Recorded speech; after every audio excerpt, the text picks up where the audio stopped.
Years ago, virtually every single town in the country would have its own resident repertory theatre company, or stock theatre company, whatever you want to call it.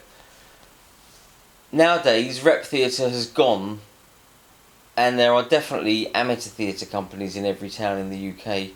Interesting, isn't it? And in fact, how interesting that a lot of amateur theatre companies also used to be semi-professional or professional. Where I've done some bits and pieces at Bromley Little Theatre, I know for a fact that Bromley Little Theatre used to be at least semi-professional years and years and years ago. And now it's an amateur theatre set up. In fact, Michael York, the president of Bromley Little Theatre, used to act there. So, fascinating, isn't it? Fascinating. The way that rep theatre obviously works is they work on a rolling basis. So they'd be rehearsing next week's performed production in the daytime, whereas in the evening they would be performing the play they rehearsed last week, and it would go on like that. So they'd be rehearsing for about a week, put on a show while they rehearsed next week's, and it would go on like that. And as a result, a lot of rep theatre actors companies used to put on a lot of Shakespeare. It was free of charge. There was a lot of it around, so you get a lot of actors from rep theatre who knew a lot of Shakespeare plays, knew a lot of roles, and that's the way it was for that generation. So, well, there's no performing rights to pay. That you can chop it as you want. You can add to it. You can adapt it. Shakespeare, whatever. You can do anything to it. So it's great. A great medium, Shakespeare was. Yes, indeed. And rep theatre, yeah, a lot of actors went through the rep theatre system. A lot of, actually, people that we now consider to be the greatest British actors of all time have been through the rep system. How weird's that? A lot of them didn't even go to drama school. They just learnt their craft while performing in rep theatre. That was their drama school. In fact, Derek Jacobi, and I'm going to read this because it's a quote. Derek Jacobi says, "I was very young at the time, just 19, when he left his education system. So when I left, I thought I'd go and spend 3 years at drama school, or do I try and get into the business? So I was lucky and got into Birmingham Rep, where I stayed for 3 years, and that was my drama school, in front of a live audience." Interesting, isn't it? And Ian McKellen, Sir Ian McKellen, one of the greatest living actors, says the best training of all for any actor must be through constant practice of their craft. Additional skills can be acquired as and when they are needed. And he was talking directly about rep theatre then, and how he remembers his time in rep theatre, and he doesn't have any regrets about not going to drama school. I shouldn't think Ian McKellen, Derek Jacobi have regrets about much at all. Mark Williams, Mr. Weasley from the Harry Potter films and all sorts of other things. He was in Dr. Dolittle actually a couple of years ago, his first ever musical. He says, when I left university in 1981, rep theatre didn't exist anymore, apart from one or two prominent companies. What there was at the time was a community theatre and theatre in education, TIE. T-I-E. The acting profession was still a closed shop back then, so you had to get a job with a card. And to get a card, I worked for the Micron Theatre Company, which was a community theatre company based in Marsden, who travelled by narrowboat up and down the country. I was with them for 3 years, in which time I wrote with them, as every single cast member did then, and directed as well, and that was my entry. Very, very interesting how, because it was a great way back then, rep theatre, to get into the profession, and actors that wanted a career, needed a career, acting, however you want to look at it, it was a great way to become a professional. You learn the nuts and bolts, doing what we actually in amateur theatre have done throughout our whole time with our societies. Amateur theatre now has probably replaced the rep theatre companies up and down the country, and So maybe it's amateur theatre now that you can learn the whole rotation of putting on a production in front of a live audience. You know, you go to your auditions, you learn your role, you rehearse it, you produce it, you learn how it all works, and you perform it in front of an audience. The only difference is you don't get paid for it.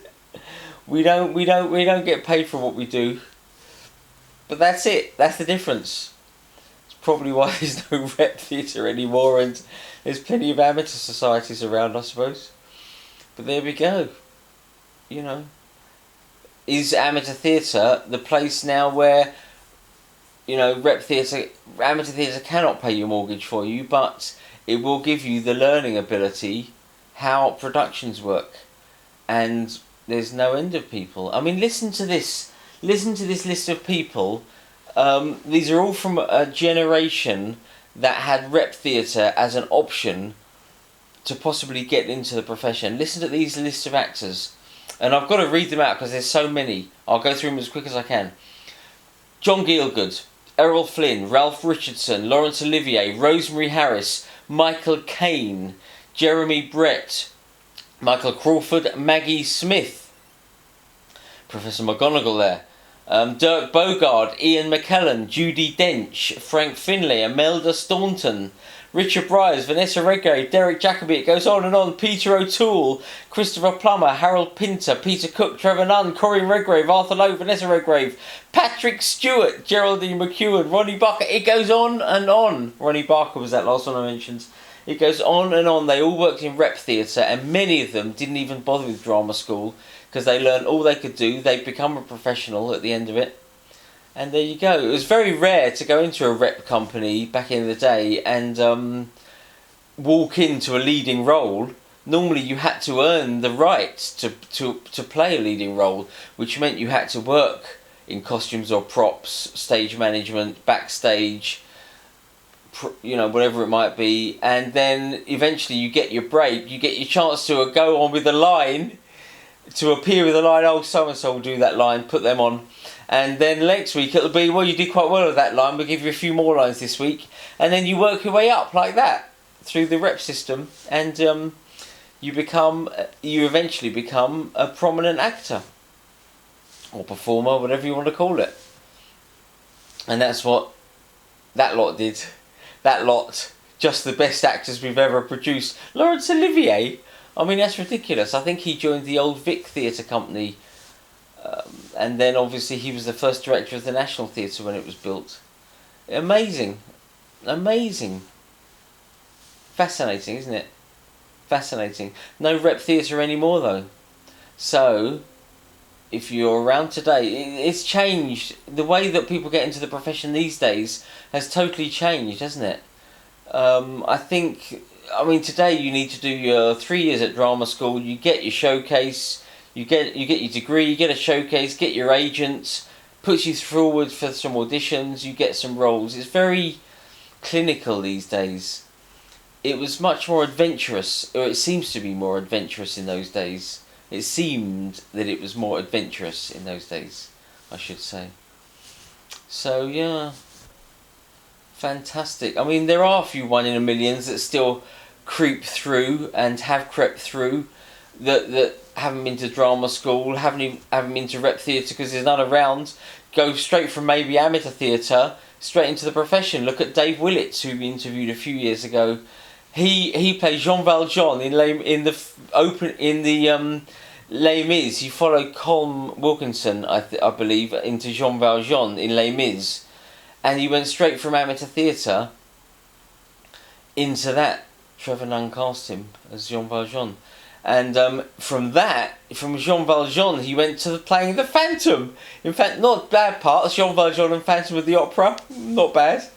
And that was straight out of amateur theatre into the depth of the profession and West End. Amazing.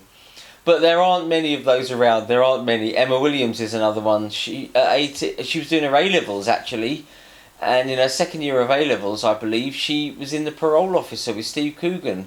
She made the film, and then she was in Chitty Chitty Bang Bang with Michael Crawford at the Palladium, and she didn't go to drama school. she's learnt on the job. And you do wonder, don't you, if the best way to learn is on the job. I know that drama school can teach you great technique, and it can teach a broader range of person how to put a performance together. But I think my opinion is drama school really teaches you how to be a professional, how to bring a professional attitude to your approach, and it also teaches you how to handle 8 shows a week. You know, it's not easy, 8 shows a week. In amateur theatre, if we're lucky, we might do a couple of weeks. If we're very lucky, we might do a couple of weeks of performances, and then the show's over. It's break the set up, do the next one. Be like rep theatre, isn't it? Do the next one. But, yeah, obviously in the professional theatre, you get 6 months, 9 months, a year, you know, longer even, maybe. I wonder what it's like to do a play for 6 months. Must be weird. Must be weird, especially if it's a very dark, deep, emotional, rips your guts out every night performance. How weird it must be to do that for 6 months. Professionals must look at their job in a very different way to the way we amateurs look at our hobby, if you like. They like to call it a hobby in the government, don't they? Yeah, it's really weird. But anyway, that's another story. We've got some great quotes from what some of these big professionals think of amateur theatre, and the way they look at amateur theatre today. Their angle, their take on it, and I'll bring you some of those soon, maybe Monday. So anyway, that's it for now. Subscribe, please, if you don't mind, to our YouTube channel. If you don't mind, we're trying to get up to 1,000 subscribers, and then we can make a bit of a difference. We can stop grunting when we sit down, stop grunting when we get up, and we'll all be a lot happier with that, won't we? Yes, I agree. And also visit our website if you want to read some of these cover stories with famous people. You know, we all want to be as good as these famous people, don't we? So why not find out their story? They were all born amateur. They were all born amateur. It's a default position. You have to be born an amateur. And then you have a different... they all have a different path, how they got from an amateur to where they are today. They all have a different story to tell. And that's the story we pull out of them when we interview them. So, of course, we interview famous people. You know, they were all amateurs once. And a lot of these famous people today, especially today's professionals, now rep theatre isn't around, a lot of today's professionals cut their teeth in amateur theatre. A lot of them. You can think of any number of people. Brenda Blethyn, there are.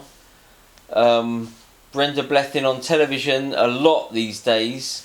Vera, she was in amateur theatre, and they said she was good, she should try and be a professional, so she went for it. And that's the case with many people. So yeah, there we go. Connie Fisher, I'll bring you Connie Fisher's story. We interviewed her for our cover back on, I think it was issue number 20, something like that. She's got a fantastic story behind her, but she came from amateur theatre. A lot of people used to do amateur theatre. A lot of today's professionals used to do amateur theatre. But anyway, there we go. I digress. Stay safe. Stay well. We'll be back. See you later.